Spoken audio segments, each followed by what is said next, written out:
창세기 12장 1절에서 3절 다 같이 읽습니다. 여호와께서 아브라함에게 이르시되 너는 너의 본토 친척 아비집을 떠나 내가 내게 지시할 땅으로 가라. 내가 너로 큰 민족을 이루고 내게 복을 주어 내 이름을 창대케 하리니 너는 복의 근원이 될지라. 너를 축복하는 자에게는 내가 복을 내리고 너를 저주하는 자에게는 내가 저주하리니 땅의 모든 족속이 너를 인하여 복을 얻을 것이니라 하신지라. 아멘.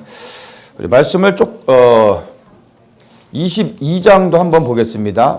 창세기 22장 12절 말씀입니다. 창세기 22장 12절 말씀 우리 또 다 같이 한번 읽겠습니다.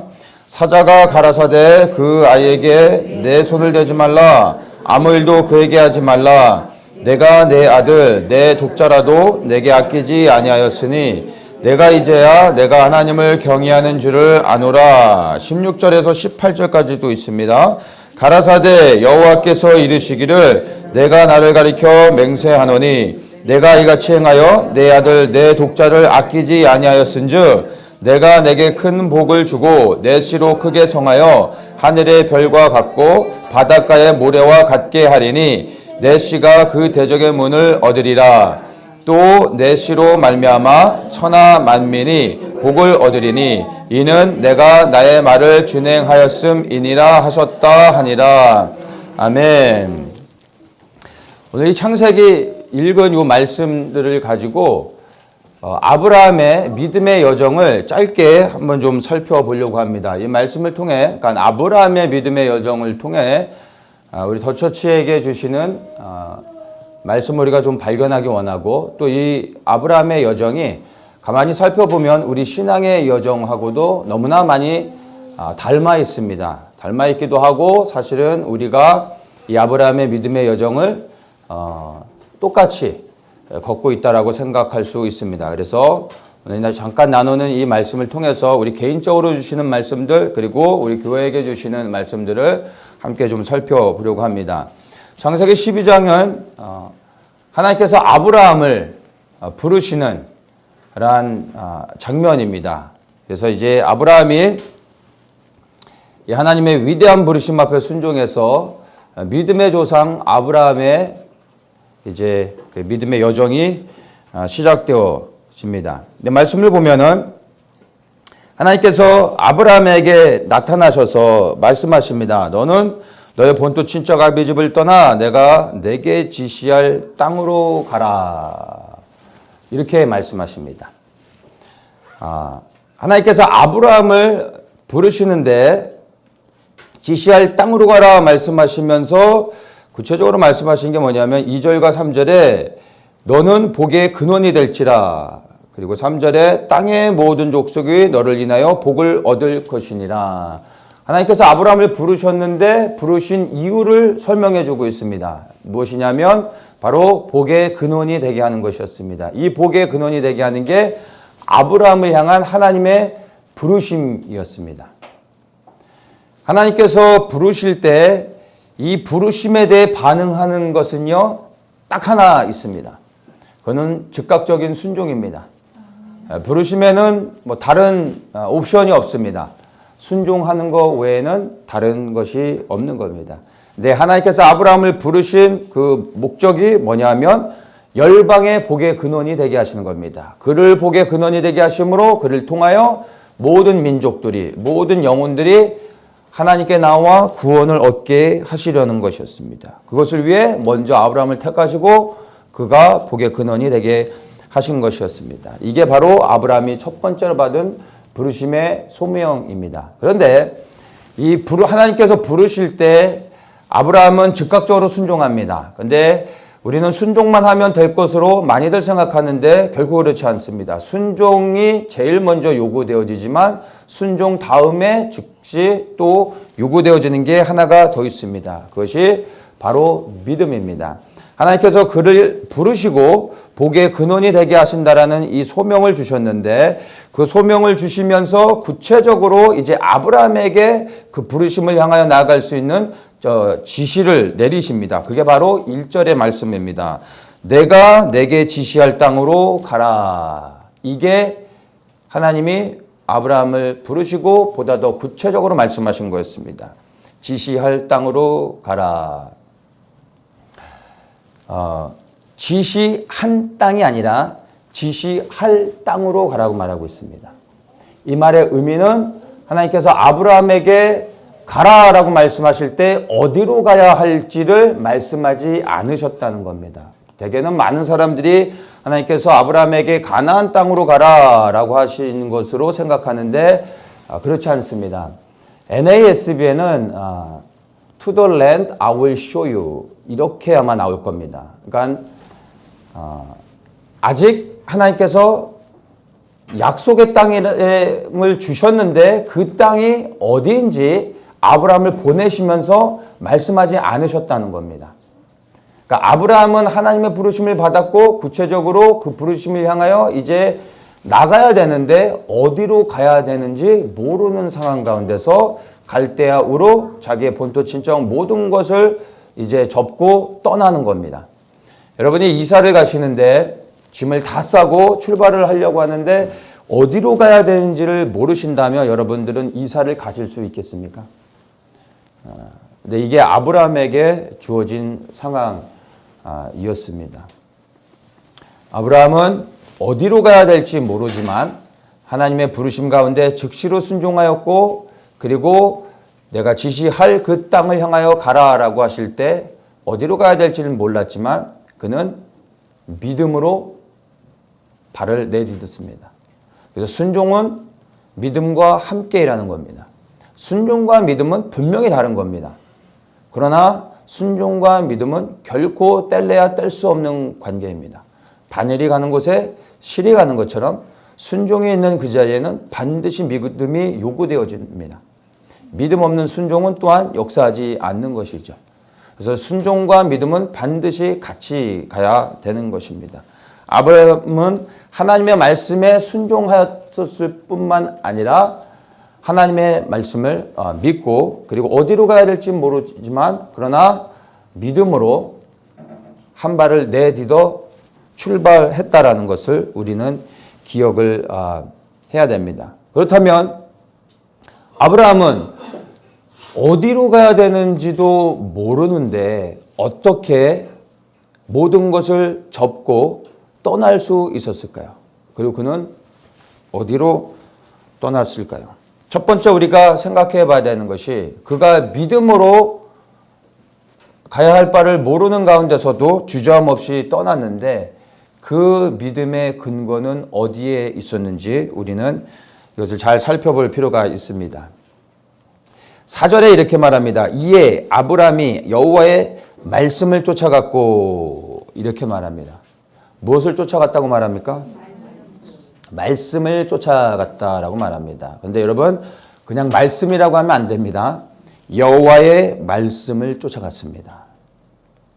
아브라함은 그냥 아무 생각 없이 갔던 것이 아니라 하나님의 말씀을 쫓아 떠난 겁니다. 우리는 흔히 아브라함이 하나님께서 약속해 주신 그 약속의 땅을 바라보고 나아갔다고 생각을 합니다. 물론 그것도 틀린 것은 아니지만 더 구체적인 것은 그 약속의 땅, 젖과 꿀이 흐르는 그 땅을 바라보며 나아간 게 아닙니다. 아브라함은 하나님의 말씀을 쫓아간 겁니다. 약속을 쫓아간 것과 기름진 그 땅을 바라보고 소망하며 나아갔던 것과 그리고 하나님의 말씀을 쫓아가는 건 전혀 다른 겁니다.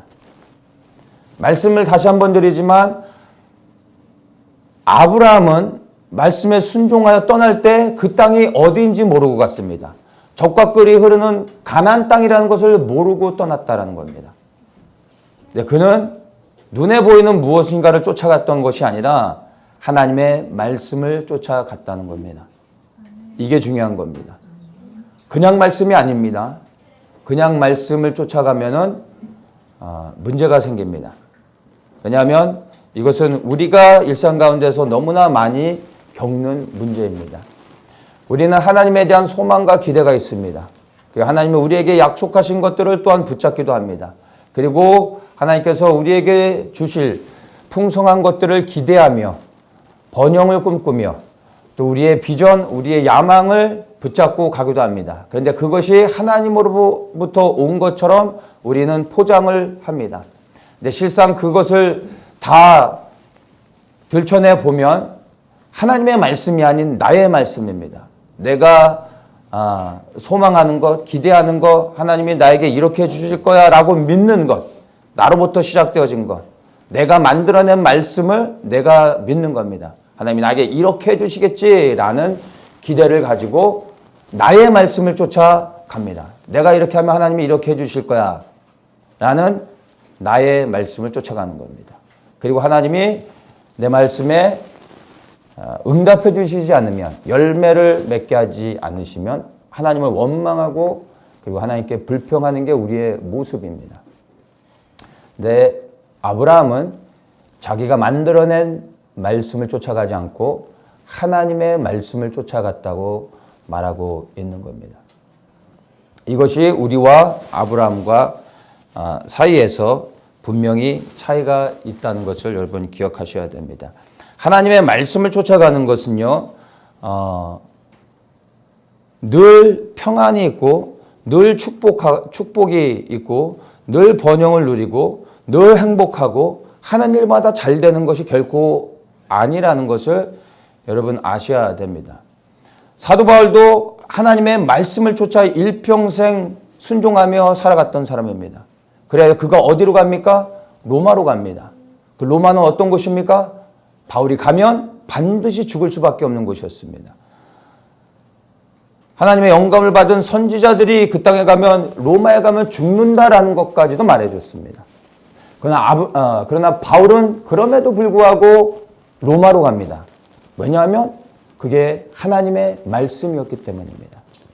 하나님의 말씀을 쫓아간다는 것은 늘 축복과 행복이 있다라는 것은 결코 아니라는 걸 반드시 아셔야 되는 겁니다. 아브라함도 그리고 사도 바울도 눈에 보여지는 어떤 풍성한 것들, 행복을 찾아갔던 것이 결코 아니라는 것을 알아야 됩니다. 그러나 우리 눈에 보여지는, 그리고 우리가 감각하고 느끼고 손에 뭔가 붙잡을 수 있는 세상이 구하는 그러한 축복이 아니더라도 아브라함도 그렇고 사도 바울도 그렇고 하나님의 말씀에 순종하여 갔을 때 그 끝에 하나님의 영원한 생명을 얻는다는 것을 분명히 알았기 때문에 갈 수 있었던 것을 우리 또한 반드시 기억을 해야 될 것입니다. 여러분들도 동일하게 이 아브라함처럼 눈에 보여지는 그 어떤 것이 아니라 말씀을 쫓아, 하나님의 말씀을 쫓아 갈 수 있는 그러한 믿음을 가진 모든 성도님들이 되시기를 예수님의 이름으로 축복합니다. 자, 아브라함이 이렇게 하나님의 말씀을 쫓아 나아갑니다. 5절에 보면 아브라함이 그 아내 사레와 조카 롯과 하란에서 모은 모든 소유와 얻은 사람들을 이끌고 가나안 땅으로 가려고 떠나서 마침내 가나안 땅에 들어갔더라. 마침내 가나안 땅에 들어갔더라. 이렇습니다. 하나님이 가나안 땅을 가라고 해서 간 게 아니라 어디로 가야 될지를 몰랐지만 하나님의 말씀에 순종하여 떠난 땅이 가나안이었습니다. 그리고 그 땅에 들어갔더니 하나님께서 6절에 이렇게 말씀하십니다. 7절에 내가 이 땅을 내 자손에게 주리라. 놀랍지 않습니까? 이게 우연의 일치가 아니라 하나님의 모든 예정하신 가운데 아브라함의 믿음을 보시고 하나님이 행하신 겁니다. 아브라함은 어디로 가야 될지 몰랐지만 그가 떠나는 것은 그에게 전혀 문제가 되지 않았습니다. 왜냐하면 하나님을 신뢰했기 때문에 믿음으로 발을 내딛고 떠났습니다. 그리고 그가 가나안 땅으로 가기로 마음을 정하고 도착한 곳이 가나안 땅이었습니다. 그랬더니 그 땅에 도착했더니 하나님이 내가 이 땅을 너에게 주겠다 라고 말씀하십니다. 이것이 우리가 알고 있는 하나님이 아브라함에게 약속하신 복된 땅, 축복의 땅, 약속의 땅이 되는 겁니다. 여러분 잘 기억하셔야 됩니다. 아브라함은 이 약속의 땅을 눈으로 보고 귀로 듣고 확인하고 갔던 것이 아니라 알지 못하고 갔다는 것입니다. 그리고 그 땅에 도착했을 때 하나님이 내가 이 땅을 내게 주려고 한다라고 약속의 땅을 여기에서 7절에서 이렇게 선포하시는 겁니다. 우리는 하나님께서 우리에게 분명히 말씀해 주시고 그리고 눈으로 보기를 원합니다. 귀로 듣기를 원하죠. 만져보기를 원합니다. 그래야 갈 수 있습니다. 그렇죠? 그리고 우리는 너무 많은 것을 알기를 원합니다. 알면 순종할 것 같죠. 눈으로 보면 갈 수 있을 것 같죠. 귀로 듣고 만진 바 되면 우리가 믿고 순종하고 그리고 주님을 신뢰할 수 있을 것 같죠. 그러나 여러분 결코 그렇지 않습니다. 본다고 갈 수 있는 게 아닙니다. 안다고 해서 순종할 수 있는 것도 결코 아닙니다. 많은 사람들이 하나님께 여쭙습니다. 음성을 들려달라고. 들으면 말씀하시면 내가 순종할 수 있을 것 같다고. 내가 정확히 알고 가길 원한다고. 근데 여러분 아브라함뿐만이 아니라 모든 성경 속의 믿음의 조상들, 믿음의 선진들의 삶을 잘 보십시오. 어느 누구도 알고 간 사람은 없습니다. 어느 누구도 모든 것을 확인하고 가는 사람은 아무도 없었습니다. 이들은 다 믿음으로 떠났습니다. 믿음으로 순종했습니다. 아브라함도 복의 근원이 될 것이다 라는 하나님의 부르심은 크게 받았습니다. 그러나 그 부르심을 성취해 가는 데 있어서 구체적인 여정은 아무것도 몰랐습니다. 그래서 첫 그 부르심을 향해 출발할 때도 어디로 가야 할 바를 모르고 떠났던 겁니다. 모든 신앙의 인물들이 동일한 삶을 살았습니다. 그들은 알았기 때문에, 들었기 때문에 끝까지 믿음을 지키며 하나님을 기쁘시게 했던 사람들이 아니라 하나님을 믿었기 때문에 알지 못하지만 보지 못했지만 그러나 하나님을 믿었기 때문에 알지 못하는 길을 끝까지 갈 수 있었습니다. 아브라함처럼 약속의 땅이 어딘지 모르지만 말씀을 믿고 순종하여 떠났을 때 그 땅으로 하나님이 인도해 주셨다는 겁니다. 아브라함이 가나안 땅으로 가기로 마음을 정했던 것은 우연의 일치가 아니라 하나님이 그의 마음을 주장하시며 인도하셨던 겁니다. 그 땅에 들어갈 때 하나님께서 그 땅에 너에게 네 자손에게 주겠다라고 축복하시며 하나님과 아브라함의 믿음이 함께 협력하여 선을 이루는 것을 우리가 보게 되는 겁니다. 이게 하나님이 일하시는 방식입니다. 우리를 그냥 컨트롤해서 하나님의 일을 이루시면 그분은 폭군이지 선하신 하나님이 될 수 없습니다. 그래서 우리에게 자유의지를 주신 겁니다. 그 자유의지를 가지고 우리 마음대로 살라고 하는 게 아니라 그 의지를 굴복하여 하나님께 순종하며 살아갈 때 하나님이 우리와 합력하여 선을 이루시며 그분의 영광을 드러내시는 겁니다.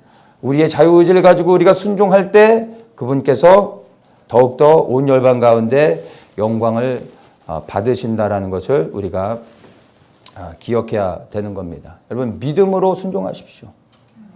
믿음으로 떠나가는 겁니다. 여러분 많이 아는 게 중요하지 않습니다. 주님을 더욱더 신뢰하고 믿는 게 중요합니다. 지금 어디로 가야 될지를 모르고 계시다면 여러분 믿음으로 주님을 신뢰하며 한 발짝을 뛰셔야 되는 겁니다. 오늘 나누고 싶은 말씀이 이거였습니다. 우리 더처치가 여러 가지 상황 가운데서 이제 새로운 장소로 교회를 이전해야 되는 상황 가운데 놓였습니다. 우리가 가려고 하는 곳도 정해졌었는데 또 갑자기 여러 가지 일들이 생기면서 원점으로 돌아왔습니다. 이럴 때 우리는 퀘션을 합니다.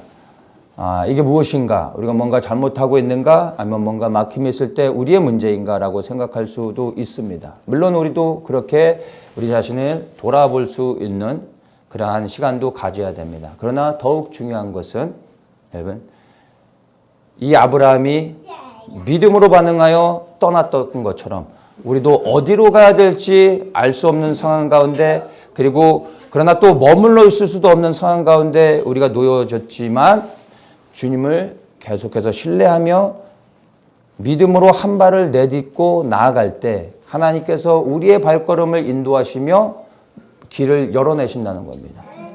그리고 우리가 가게 된 그 땅을 하나님이 여시고 우리를 인도하시며 결국에 우리가 도착한 그 땅이 하나님이 우리에게 주신 약속의 땅이 되어질 것을 우리가 믿음으로 취하고 나아가야 되는 겁니다. 정말 우리에게 중요한 것은 바로 아브라함과 같은 믿음을 갖는 것입니다. 아브라함은 하나님이 주신 그 부르심의 소명을 붙잡았습니다. 우리 더처치에도 하나님이 주신 분명한 부르심이 있습니다. 한국교회의 회복을 시작으로 해서 북한교회 구원과 저 중국을 지나며 이 아시안 하이웨이를 따라서 예루살렘까지 가는 그 길을 따라가면서 기도하고 그리고 전국적으로는 이스라엘의 회복을 통해 예수 그리스도의 다시 오시는 길이 예비되어지는 소망을 가지고 그 부르심 가운데 더처치가 세워졌고 그 부르심을 위하여 함께 모여 기도하고 있습니다. 첫 시작이 한국교회의 회복입니다. 이 한국교회의 회복이라는 것은 우리가 한국교회를 회복시킨다라는 게 아닙니다. 여러분 오해하시면 안 됩니다. 우리가 한국교회로 회복시킬 수 있는 것이 아니라 우리 더처치가 하나님의 부르심 가운데 순종하고 하나님을 두려워하는 교회로서 하나님의 말씀에 따라 그리고 순종하며 나아가는 것이 바로 한국교회의 회복인 겁니다. 우리만 잘하면 됩니다. 다른 교회 바라보며 손가락질하고 이 교회는 어떻고 저 교회는 어떻고 한국교회는 어떻고 비판하고 정죄하고 판단하는 것이 아니라 우리나 잘하면 되는 겁니다. 우리 갈 길도 바쁩니다. 우리는 이 더처치는 하나님의 부르심 가운데 온전히 순종하고 있는가를 돌아봐야 됩니다. 날마다 점검하고 두려워해야 되는 겁니다. 우리 더처치가 이 한국 땅에서 하나님이 기뻐하시는 그러한 교회로 바로 선다면 그게 한국교회의 회복의 한 조각이 되는 겁니다. 우리는 그 역할을 감당하면 되는 겁니다. 그리고 그러한 교회들이 많아지면 한국교회가 회복되어지는 겁니다. 하나님의 마음을 아는 교회들이 함께 연합하게 될 거고 하나님이 일으키실 거고 그리고 함께 연합하는 가운데 하나님의 일들을 감당하게 하실 겁니다. 우리는 바로 우리 스스로가 바로 서서 하나님의 부르심 가운데 순종하는 것이 한국교회의 회복임을 믿고 나아가면 됩니다. 이렇게 하나님의 그 부르심 가운데 우리가 흔들리지 않는 확실한 그 소명을 가지고 그리고 이 믿음으로 이 부르심의 소망 가운데 우리가 기초를 세우고 그 다음에 믿음으로 순종해서 이제 한 발짝을 내딛는 겁니다. 그러면 하나님이 인도하신다는 겁니다.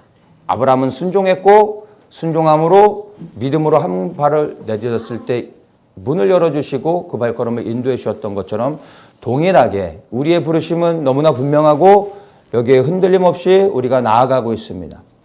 그리고 이제 우리가 믿음으로 한 발을 더 내딛어야 될 때가 됐습니다. 그러면 하나님이 반드시 인도해 주실 것입니다. 이 말씀은 처음에 나눴던 것처럼 우리 교회에 주시는 말씀이기도 하지만 또한 우리 개개인에 대한 하나님의 말씀으로 또 우리가 받을 수 있습니다. 먼저는 우리 개개인이 하나님의 부르심 가운데 내가 개별적으로 하나님 앞에 온전히 서 있는가 돌아보셔야 됩니다. 이것만 확실히 돼 있다면 여러분 어디로 가느냐는 중요하지 않습니다. 주님이 인도하신다는 겁니다. 내가 원하는 길을 가는 것이 아니라 하나님이 나를 부르신 그 부르심에 순종하며 그리고 이제 믿음으로 내 발을 내디딜 때 나의 삶의 중심이 그리스도께 속해 있고 그리스도의 영광을 위해 살아가고 있다면 내가 어디로 가든 동서남북 어느 방향을 가든 하나님이 기뻐하시는 방향으로 나의 삶을 이끈다는 것입니다. 그래서 알고 갈 필요가 없는 겁니다. 믿고 가는 거고 그분과 함께 하는 것이고 그분께 끝까지 순종하는 믿음만 있다면 어디로 가든 반드시 우리의 발걸음을 돌리시고 그분이 기뻐하시는 방향으로 우리를 예정하신 그 방향으로 인도해 주실 것이라는 것을 여러분 믿으십시오. 그러니까 먼저 찾아서 여기가 맞는가 저희가 맞는가 이게 중요한 게 아닙니다. 나는 하나님의 부르심 앞에 온전히 서 있는가, 나는 그분을 신뢰하고 그리고 그분을 사랑하고 있는가, 그분을 위해 살 준비가 되어져 있는가, 나의 모든 것을 드리고 헌신할 준비가 되어 있는가, 하나님과의 1대1의 관계를 먼저 점검하십시오. 이것만 돼 있다면 여러분 동으로 가도 되고 서로 가도 되고 바다로 가도 되고 땅으로 들어가도 괜찮습니다. 모든 곳에 길이 있고 주님이 함께 하시며 그 길을 열어주실 것을 믿으시길 바랍니다. 자, 이렇게 해서 아브라함이 믿음으로 순종하여 가나안 땅을 들어가게 됐습니다. 하나님이 그 땅에 대한 약속을 주셨는데 아브라함이 그 약속의 땅에 들어가서 머물러 있지 않고 그가 이제 그 땅을 다시 떠나는 장면이 나옵니다. 9절에 점점 남방으로 옮겨갔더라 이렇게 말씀합니다. 하나님이 주신 땅은 가나안 땅인데 왜 가나안 땅에서 남쪽으로 내려갔을까요? 10절에 이렇게 말합니다. 그 땅에 기근이 있으므로 약속의 땅에 기근이 있었다는 겁니다. 아브라함이 애굽에 우거하려 그리로 내려갔으니 이는 그 땅에 기근이 심하였음이라. 여러분 기억하셔야 됩니다. 하나님이 주신 약속의 땅이어도요 기근이 임합니다. 하나님이 우리에게 어떠한 곳으로 인도해 주셨습니다. 근데 그 곳이 날마다 만사형통하는 곳이 아니라는 겁니다. 이해되십니까? 그래요. 아브라함은 약속의 땅에 들어갔음에도 불구하고 기근으로 인하여 먹을 것을 찾아 하나님이 명하지 않은 애굽으로 내려갑니다. 첫째, 이것이 그에게 있어서 약속하신 땅에 머무르지 않았던, 그래야 떠났던 실수입니다. 그런데 여기에서 끝나지 않고 그의 실수는 더욱더 커집니다. 실수가 아니라 어떻게 보면 범죄에 가깝습니다. 자, 이제 기근을 피해 애굽으로 내려갔다가 아브라함이 더 큰 사고를 치게 됩니다. 그게 뭐냐면 바로 자기의 아내를 바로에게 팔아버리는 사건입니다. 아브라함의 인생의 순간 가운데서 지울 수만 있다면 돈을 주고 그 흑역사를 지우고 싶은 가장 아브라함에게서도 수치스러운 사건이 아닌가 싶습니다. 애굽으로 내려갔는데 가만히 보니까 자기 아내가 너무 이쁜 거예요. 그래서 이렇게 그냥 내려갔다가는 자기는 죽음을 당하고 그리고 아내는 빼앗길 것 같았습니다. 그래서 그가 뭐라고 작전을 짭니까? 당신은 내 아내가 아니라 이제 내 누이다. 이렇게 가족 관계를 바꿔버리죠. 근데 이렇게 하는 이유가 가족을 살리기 위해서가 아니었다는 겁니다. 뭐 가족이라 해봐야 그 당시에 아브라함과 사라 둘밖에 없죠. 자식을 낳기 전이었으니까. 아브라함이 이렇게 한 이유가 다른 게 아닙니다. 13절에 내가 그대로 인하여 안전하고 내 목숨이 그대로 인하여 보존하겠노라. 이유가 무엇입니까?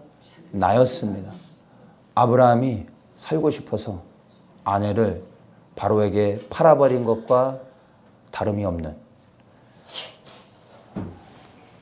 이 땅에 아내된 모든 여인들이 볼 때 정말 이를 갈 수밖에 없는 아주 비열한 방법을 쓴 그 인물이 다름 아닌 여러분들이 너무나 존경하고 따라가길 원하는 믿음의 조상 아브라함이 저지른 범죄라는 것입니다. 자기가 살고 싶어 아내를 바로에게 팔아버리는 자였습니다. 자, 그렇게 해서 바로는 사라를 취하고 대신 몸값으로 엄청나게 많은 재물을 줍니다. 그런데 하나님께서 다행히 이 사건에 개입하십니다. 그리고 바로에게 범죄하지 않도록 막으십니다. 그리고 바로가 이제 그 모든 사실을 알고 깜짝 놀라 사라를 아브라함에게 돌려줍니다. 그리고 보내줍니다. 그런데 우리가 주목해야 될 게 20절에 바로가 아내를 돌려주고 그들을 이제 보낼 때 바로가 사람들에게 그의 일을 명하며 그들이 그 아내와 그 모든 소유를 보내었더라 이렇게 말합니다. 잘못은 아브라함이 했습니다. 거짓말은 아브라함이 했습니다. 그러면 이 계약은 바로가 잘못한 건 아니죠. 그럼 바로는 정직하게 아내를 돌려줬습니다. 그러면 사라의 몸값으로 받았던 수많은 재물들, 가축들은 아브라함이 당연히 돌려줘야 되는 거 아닙니까? 오히려 위약금까지 물어야 되는 거 아닙니까? 그런데 바로는 아내를 돌려주며 그 몸값으로 아브라함에게 줬던 수많은 재물들을 그대로 다 보냅니다. 나쁜 짓 하고 횡재한 케이스죠. 이런 일이 우리에게 일어날 수 있다면 범죄 한번 저지를 만하지 않겠습니까? 아내 한번 팔아볼 만하지 않겠습니까? 다시 찾을 수 있으니까. 왜 이렇게 했을까요? 이건 아브라함이 너무나 분명히 잘못한 것이기 때문에 분명히 아내를 돌려줬을 때 아브라함도 받은 재물을 마땅히 돌려주는 게 이치에 맞는 것이었습니다. 근데 바로는 그것을 그대로 가져가게 합니다. 이게 하나님께서 아브라함에게 주신 호의이고 은혜였습니다. 아브라함은 범죄했는데 오히려 그 끝은 복을 얻게 된 겁니다. 그가 잘못을 했는데 오히려 하나님은 축복으로 갚아주셨다는 겁니다. 근데 이 사건이 한 번이 아니라 또 한 번 나옵니다. 그 말은 아브라함이 너무 갑자기 당한 일이라 실수해가지고 아내를 판 게 아니라 의도적으로 팔았던 거고 계획했던 거라는 거예요. 너무나 잘못한 거죠. 두 번이나 똑같은 실수가 아닌 범죄를 저지릅니다. 그런데 더 놀라운 건 두 번 다 똑같이 이걸로 인하여 아브라함은 더 많은 재물을 얻어 약속의 땅으로 올라와 그 약속의 땅에서 민족을 이룰 수 있는 모든 기반을 새롭게 갖게 된다는 것입니다. 기근으로 애굽으로 내려간 것도 실수요, 아내를 판 것도 잘못인데 오히려 이 잘못을 통하여 하나님은 아브라함에게 복의 복을 더하여 주셨다라는 겁니다. 왜 아브라함에게 하나님께서 이렇게 복의 복을 더하여 주셨을까요? 우리가 22장을 이제 보도록 하겠습니다. 아브라함이 이삭을 제물로 바치는 그러한 장면이 22장에 나옵니다. 2절에 하나님께서 아브라함에게 말씀하십니다. 내 아들 내 사랑하는 독자 이삭을 데리고 모리아 땅으로 가서 내가 내게 지시하는 한 산 거기서 그를 번제로 드리라.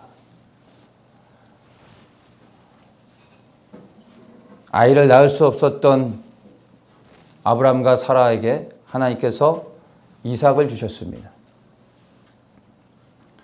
그런데 이제 그 아들이 독자 이삭이 자라고 났더니 이제는 그 아들을 하나님이 번제로 바치라고 요구하고 계십니다.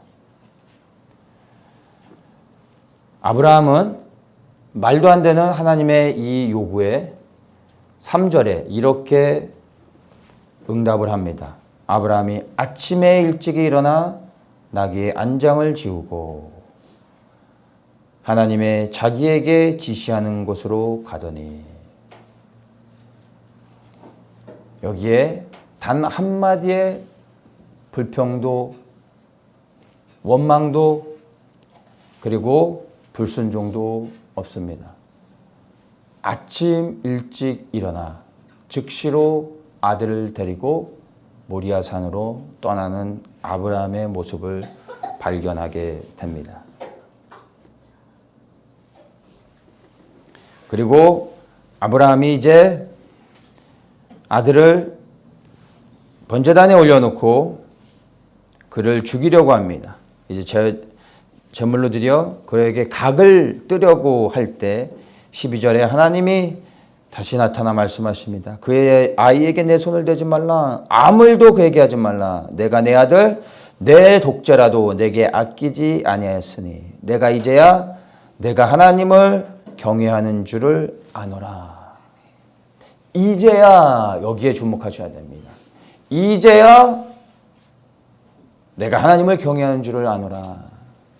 그래서 이제야의 의미가 무엇인지 아십니까? 그전에는 하나님을 몰랐다라는 의미입니까? 아닙니다. 여기서 이제야라는 말은 독자 이삭을 모리아산에 바치는 그 사건을 통하여 아브라함이 하나님을 향한 온전한 믿음이 그리고 순종함이 증명되어지는 순간인 겁니다. 그래서 이제야 내가 너의 믿음을 인정한다 라고 말씀하시는 겁니다. 하나님께서 아브라함에게 열방의 복의 근원이 되는 축복이요 아브라함을 향한 부르심을 주셨지만 이것은 약속이지만 그러나 이 약속이 실제로 성취되어지기 위해선 아브라함도 하나님의 요구에 반응해야 되는 것입니다. 그것이 뭐냐면 말씀의 온전한 순종이요 하나님을 신뢰하는 믿음인 것이었습니다. 그게 모리아산의 사건이었습니다. 아브라함에게는 자기 자신을 드리라는 것은 별로 어렵지 않았을 것입니다.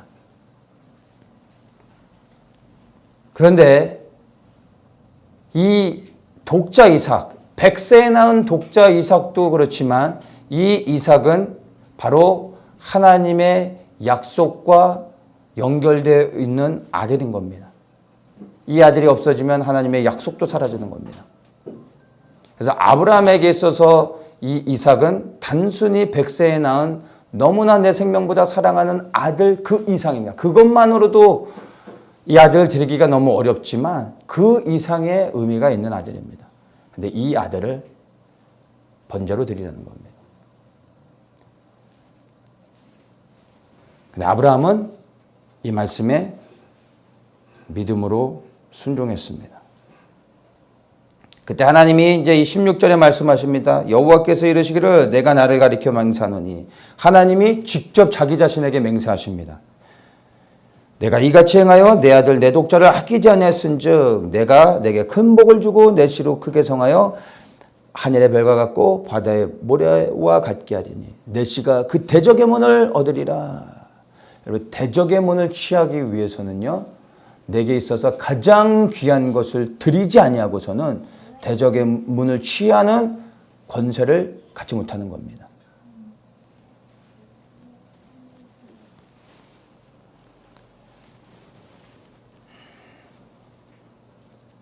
우리가 새로운 이제 핸드폰을 사면은 내 돈을 주고 샀습니다. 그러면 그 핸드폰이 이제 나의 것이 됐죠. 그런데 요즘 핸드폰이 다 뭐 스마트폰 아니에요? 내 돈을 주고 샀다고 해서 내 거가 됐지만 그러나 그 폰을 사고 즉시로 우리가 사용을 할 수 있습니까? 요즘 핸드폰은 다 어떻게 해야 됩니까? 액티베이트 시켜야 되잖아요. 그러면 내 계정을 만들고 그 다음에 내 인포메이션을 다 넣고 셋업을 해야 됩니다. 그리고 나서 이게 액티베이션이 완전히 끝나야 전화를 비로소 사용할 수가 있게 되는 겁니다. 맞습니까? 돈 주고 샀으니까 내 폰은 맞습니다. 그러나 액티베이트를 시키기 전까지 이 폰은 절대 사용할 수 없는 겁니다. 하나님이 우리에게 약속을 주셨습니다. 이 약속은 실제입니다. 그러나 이 약속을 취하기 위해서는 우리의 믿음이 액티베이션이 되도록 우리의 믿음이 이래야 된다는 겁니다.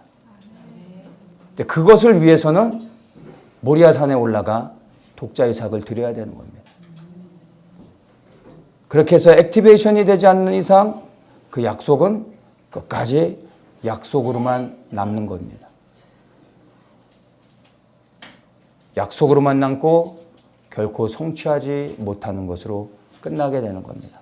수많은 하나님의 백성들이 하나님의 약속을 받았습니다. 홍해를 건넜던 수십만의 사람들, 수백만의 사람들이 약속을 받았는데 그 약속의 땅에 들어간 사람들이 얼마인지를 여러분들이 아시지 않습니까? 약속은 우리 다 받았지만 어느 누구도 그 약속을 성취한 사람은 없습니다. 모리아산에서 아브라함이 이 독자 이삭을 드리는 순간 아브라함의 믿음의 인정을 받았고 약속이 성취되어진 겁니다. 이 상황에서는 이 현장에서의 시간에서는 눈에 보이는 약속은 성취되지 않았지만 그러나 이 모리아산에서 이삭의 아브라함이 독자 이삭을 드림으로 인하여 하나님의 시간 안에서는 이제 이 약속은 성취되어진 겁니다. 그리고 역사가 우리에게 보여주죠. 아브라함에게 말씀하신 이 모리아 산에서 말씀하신 하나님의 약속은 성취되어졌습니다. 그리고 앞으로 성취되어져 가게 되어질 겁니다. 바로 모리아 산에서 아브라함이 독자 이삭을 드림으로 놀라운 하나님의 언약이 성취되어진 것입니다. 모리아 산에 올라가셨습니까? 저 이스라엘에 있는 그 모리아 산 말고 여러분의 믿음의 모리아 산 올라가신 적이 있으십니까? 거기 올라가셔야 됩니다. 그리고 드려야 됩니다. 무엇을 드려야 되는지는 여러분이 더 잘 아실 것입니다. 여러분에게 있어 독자 이삭은 무엇입니까? 누구입니까? 그것을 드리지 않으면 약속은 받았지만 그 약속을 결코 성취하지 못하는 자들이 되어질 겁니다. 눈으로 저 약속의 땅을 바라보지만 결코 넘어가지 못하는, 그 땅을 밟아보지 못하고 죽는 이스라엘 백성들처럼 그렇게 인생을 마칠 수도 있다라는 것입니다.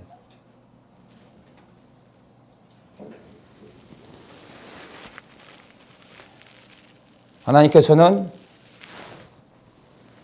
아내를 팔아버리는 아주 이 비열한 아브라함도 보셨지만, 그러나 하나님의 시간 안에서 하나님은 모리아산에 올라 독자 이삭을 드리는 이 아브라함도 보셨습니다. 사단은 애굽에서 아내를 팔아버리는 아브라함을 비난하고 정죄하고 판단하지만, 하나님은 모리아산에서 이삭을 드리는 아브라함을 의롭다 칭하시는 겁니다. 많은 사람들은 도덕적인 것에 집중합니다. 이것도 중요하죠. 더 중요한 것은요, 이런 것이 아닙니다.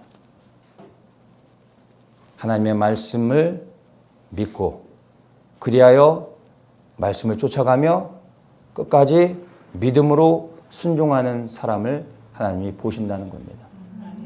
왜 하나님께서 아브라함이 이렇게 범죄했음에도 불구하고 그에게 복을 주시며 하나님께서 그를 보호하고 지켜주셨는지를 우리가 이 모리아 산에서 드려진 이삭을 드리는 아브라함의 믿음을 통하여 볼 수 있습니다.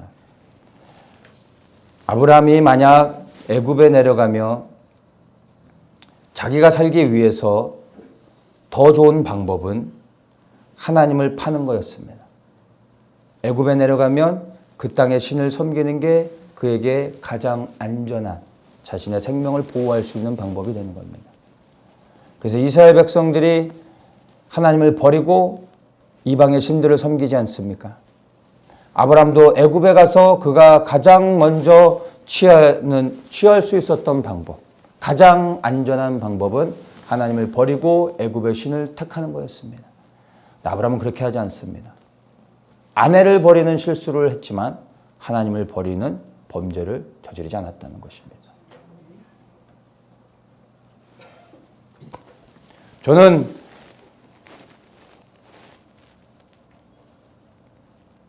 이 아브라함처럼 어떤 상황 가운데서도 저는 절대로 아내를 이렇게 버리는 사람은 아닙니다. 저는 자신할 수 있습니다. 내 생명을 걸고 아내를 지켜줄 수 있습니다. 제가 장담할 수 있습니다. 그런데 모리아 산에 올라 독자 이삭을 드렸던 아브라함처럼 나는 정말 하나님이 말씀하실 때 이 아브라함처럼 모리아 산에 올라서 나의 독자 이삭을, 나의 가장 귀한 것을 즉시로 순종해서 드릴 수 있을까? 나는 이 질문에 저는 대답할 수가 없습니다. 아니, 저는 못할 것 같습니다. 여러분은 어떻습니까? 하나님은 누구를 주목하는지를 여러분 잘 아셔야 됩니다. 우리에게 필요한 것은 다른 것이 아닙니다. 물론 아브라함이 그 잘못을 우리가 덮으려고 하는 것이 아니라 더욱더 주목해야 되는 것은 여러분 어떤 순간에서도 아브라함처럼 하나님을 부인하고 하나님을 버리는 그러한 행위를 하지 않고 끝까지 믿음을 지켰던 것처럼 이 아브라함의 믿음을 따라야 된다는 것입니다. 우리가 범죄할 수 있습니다. 실수합니다. 넘어집니다. 그러나 우리가 하나님을 향한 믿음을 갖고 하나님을 끝까지 신뢰하고 말씀에 순종하려고 몸부림친다면 우리의 모든 실수, 범죄하는 현장 가운데서도 하나님은 그것을 복으로 바꿔주실 수 있다는 겁니다.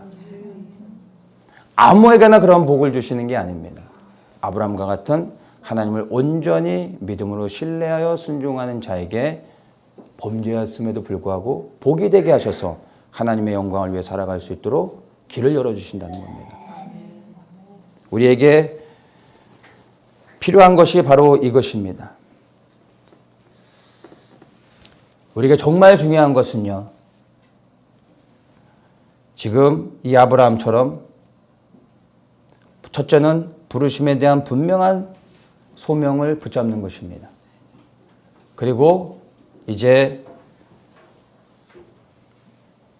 말씀에 순종하여서 모리아산에 올라가는 겁니다. 그리고 나의 독자 이삭을 하나님 앞에 드리는 겁니다. 이러한 믿음이 있다면, 하나님이 우리의 이러한 믿음을 보신다면, 인정하신다면, 우리의 인생의 순간순간 가운데 우리가 넘어질지라도, 범죄할지라도 그분은 그것을 덮으시고 복을 더하시며 우리의 발걸음을 인도하셔서 끝내는 아브라함과 같은 아름다운 열매를 맺을 수 있도록 인도해 주신다는 것입니다. 우리는 어디로 가야 될지 지금 모릅니다.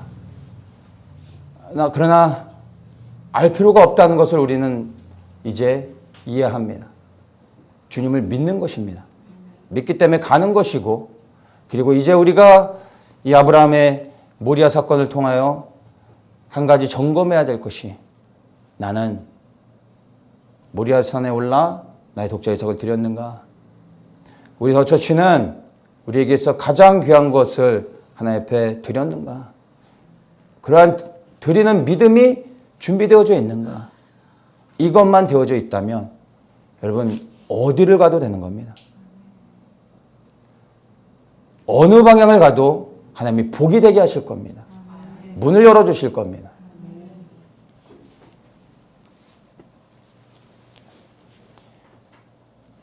아직도 모리아산에 올라가지 않으신 분이 있다면 여러분 올라가셔야 됩니다. 그래야 하나님과 나의 사이에 우리 개개인의 1대1의 관계 안에서 하나님이 우리에게 약속하신 것들이 이제 실제로 열려지게 되는 겁니다. 그리고 우리 더처치 공동체에 주신 하나님의 그 비전이 실제가 되어지는 겁니다. 우리 더처치의 비전은 만든 것이 아니라 하나님의 성령으로부터 받은 것입니다. 그래서 이 비전은 흔들림이 없습니다. 이제는 우리가 믿음으로 나아가면 되는 겁니다. 반드시 인도하실 것입니다. 그리고 이제 우리가 공동체적으로 드려야 될 그러한 독자 이삭이 무엇인지 우리가 살펴봐야 될 것이고, 그 이전에 우리 개개인이 정말로 모리아산에서 나의 것을 하나님께 기꺼이 드렸는가를 돌아봐야 됩니다. 이것이 되지 않으면 공동체적으로 하나님 앞에 드릴 수가 없는 것입니다.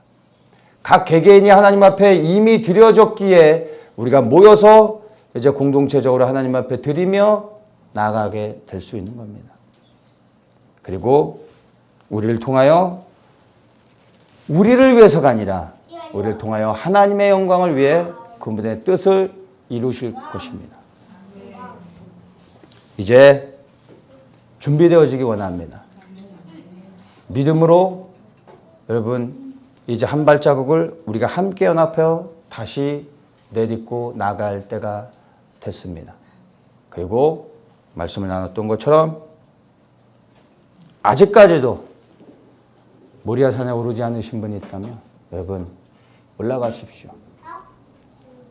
그것이 죽는 길이 아니라 그리스도 안에서 사는 길임을 기억하십시오. 기도하겠습니다. 주님, 이 시간 우리가 믿음으로 말씀에 반응하기 원합니다. 우린 지금까지 알고 가길 원했습니다. 보고 가길 원했습니다. 그러나 이제 알지 못해도 보지 못해도 믿음으로 가겠습니다. 우리의 발걸음을 인도해 주십시오. 우리 믿음 안에 흔들림이 없게 하시고 주님의 선하심과 인자하심을 믿음으로 선포하고 나가게 하여 주시옵소서. 모리아 산을 올라가겠습니다. 그곳에서 아브라함이 독자 이삭을 드렸던 것처럼 우리에게 있어 가장 귀한 것을 주님 앞에 드리는 순간 우리에게 진정한 자유함을 주실 줄을 믿습니다. 그 자유함 안에서 우리를 통하여 하나님의 뜻을 이루실 것을 믿습니다. 하나님의 선하신 일을 이루어 주시옵소서. 이 더처치 공동체가 하나님의 영광을 위해 흔들림 없이 나가게 하여 주시옵소서. 예수 그리스도의 이름으로 기도합니다.